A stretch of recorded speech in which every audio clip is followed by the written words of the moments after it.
Coming up next on the Jeff Crilley Show, we'll be talking to an internationally acclaimed artist and what I like to call his strokes of genius. That's next.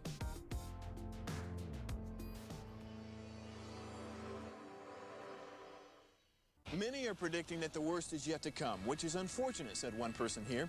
Until now, they've enjoyed the reputation of being the nation's icebox. Watched a burglar in his home this morning by webcam. As a journalist of over 25 years, stories are what make my world turn. Reporting live from the Dallas newsroom tonight, Jeff Crilley, Fox 4 News. But in 2008, I took the jump from my familiar life and started a PR firm from my home. We're talking about anyone with a camcorder like the one I'm using becomes a television network. We started slowly growing the company, and we now have over 100 clients, and we've branched into the world of live digital broadcasting. I now own 8 different TV studios and have a huge team, and the stories that I now get to share are sometimes the most important of my life.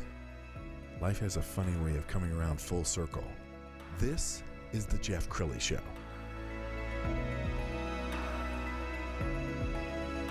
Well, they always say life is a canvas. You can paint your own future if you want. And to talk about that, Rolando Diaz, he's an internationally acclaimed artist, a Cuban-American, and you have been recognized even now by Sundance because you're a film star or a documentary star. I don't mean to embarrass you, but let's begin with your story. How did this all start for you? Well, imagine I was born in Cuba, and then I left when I was 8 years old.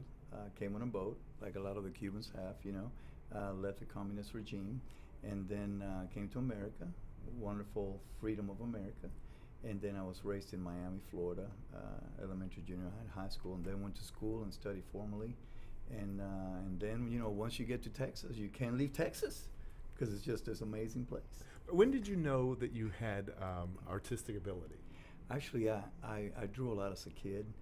My family and my parents noticed it, because I would draw the furniture a lot over and over again. I was really into line, and I wish I had those drawings today.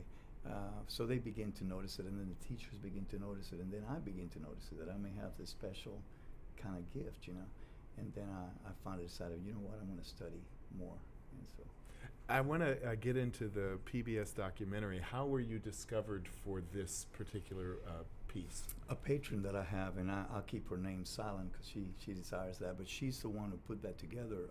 There was a film company out of Austin named Trinity Films who wanted to do a documentary on Cuba, and because she's one of my collectors, she decided to connect us all. Once they heard my story, which is like a soap opera, they were like, this is the guy.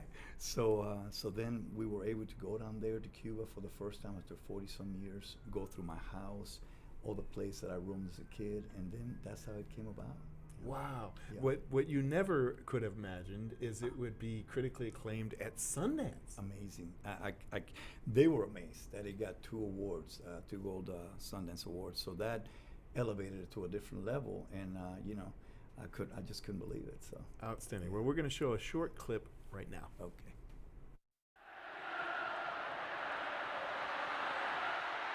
In 1959, Fidel Castro's army marched into Havana. Soon after, my family fled to the U.S. I was 7 years old, and I didn't know if I would ever see my home again. My name is Rolando Diaz. I live in Dallas now, making my living as an artist.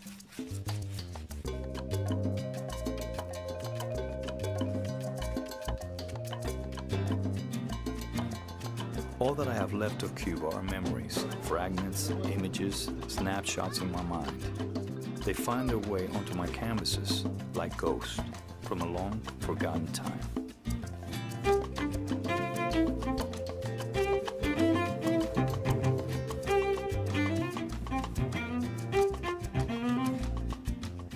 I have decided to recapture them. I will return to the place of my birth to rediscover the people and places that have lived within me for so many years, and to see what my life would have become had I stayed. I will meet the artists who are working there now, and through their lives and through their art, I hope to learn how to better understand my own. I've always been afraid of what I might find if I returned, but now I'm more afraid of what I might lose if I don't.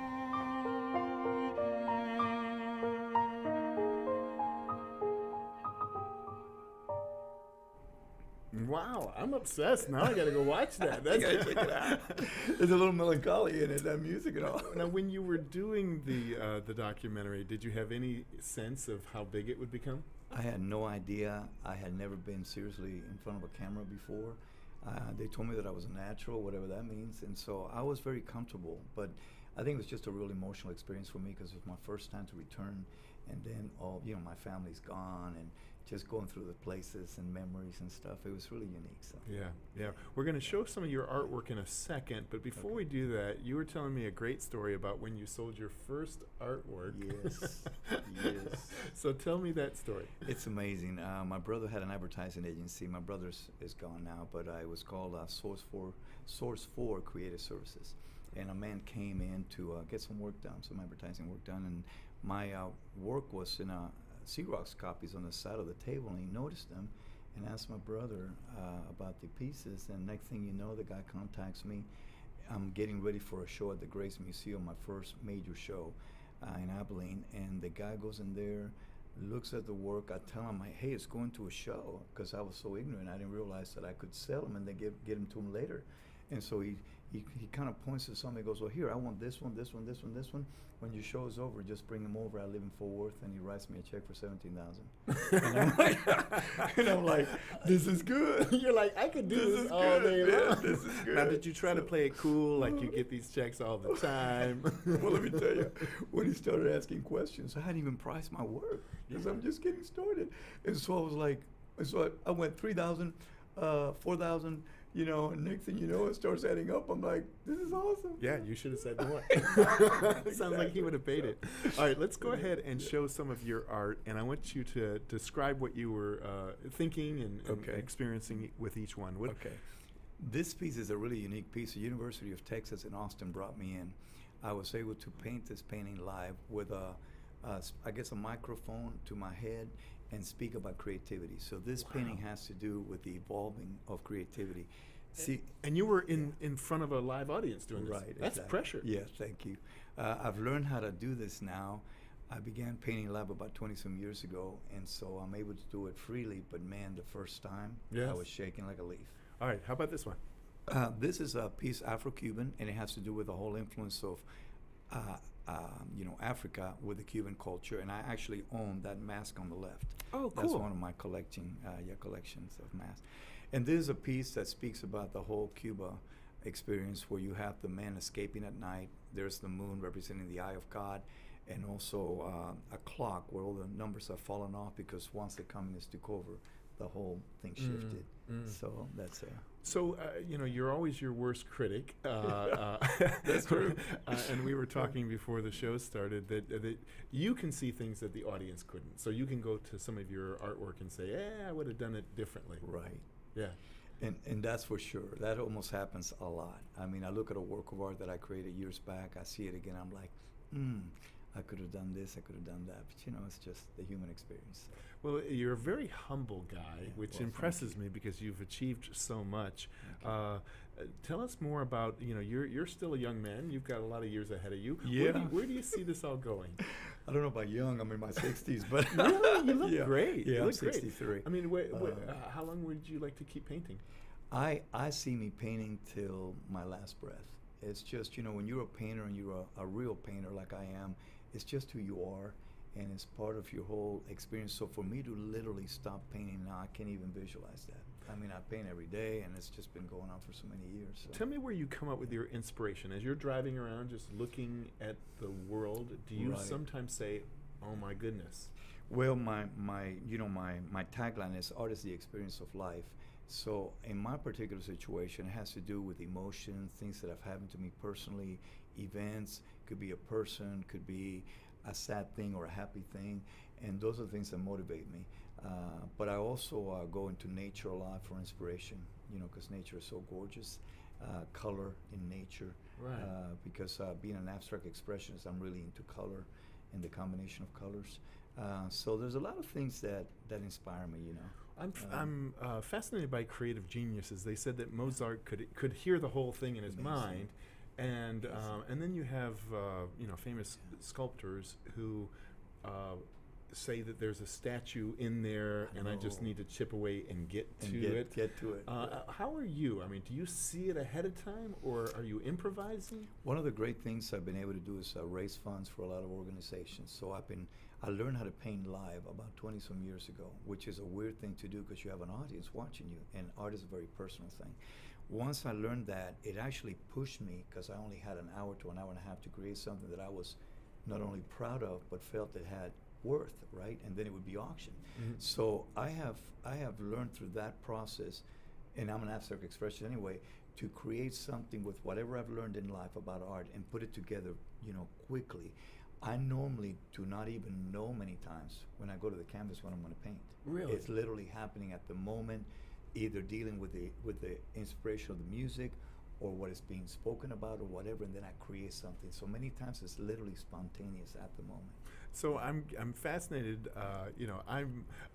I have a thin skin. I don't like any kind of criticism. So when you are doing a show or an exhibition, do you like to be out among people where they don't know that you're the artist? I mean, do you ever eavesdrop on conversations? Oh, I've done it many times. I've had works that are being shown. They don't know I'm the artist, and people are looking at it and I'll say, hey, what do you think about this piece right here? And then many times it's very sweet and very nice. Other times like, So you're like, okay, let's move on to the next person. What do you think about it? I think you're amazing. Tell us more about, do you have some upcoming events that you would like to talk about? I do. I have, I'm having my 21st annual art show. I've been doing this at the South Side of Lamar Jeanette Kennedy Gallery for many, many years. Cool. And this year I changed it. I'm having at the Dallas Country Club. Excellent. On this coming Thursday, December 17th. And people can contact me if they have a desire to come.